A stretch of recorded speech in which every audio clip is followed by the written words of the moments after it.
இந்த மதுரை மாநகர் நமது அன்னை மீனாட்சி ஆட்சி செய்து கொண்டிருக்கின்ற மாநிலம்.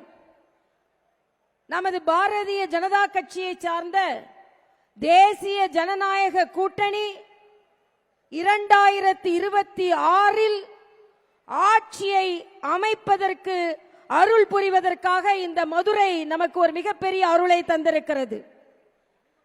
இந்த நேரத்தில் எங்கு பார்த்தாலும் காவியாக இருக்கிறது.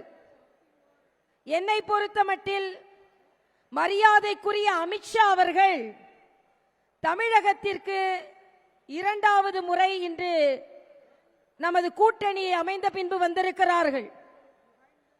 மரியாதைக்குரிய அமித்ஷா அவர்கள் எப்பொழுதெல்லாம் வருகிறாரோ அப்பொழுதெல்லாம் அண்ணன் ஸ்டாலினுக்கு ஒரு பயம் தொற்றிக் கொள்கிறது. எந்த ஷா வந்தாலும் எங்களை ஒன்றும் செய்ய முடியாது என்று மறுபடியும் பேசிக் கொண்டிருக்கிறார்கள்.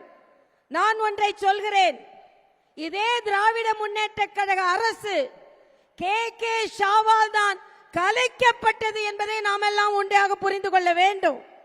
ஆக அந்த கலைக்கப்பட்ட அந்த திராவிட முன்னேற்ற கழக அரசு இன்று நமது அமித்ஷா அவர்களின் வருகையினால் வெலவெலத்து போயிருக்கிறது. நம்மை பார்த்து பயந்து கொண்டிருக்கிறார்கள். திராவிட முன்னேற்ற கழகத்தை சார்ந்த கூட்டணியை சார்ந்த யாராக இருந்தாலும் என்ன சொல்கிறார்கள் என்றால், ஏன் நாங்கள் இந்த கூட்டணியில் ஒட்டிக்கொண்டிருக்கிறோம் என்றால், மதவாத பாரதிய ஜனதா கட்சி வந்துவிடும் என்பதால், சங்கிகள் வந்து விடுவார்கள் என்பதால்.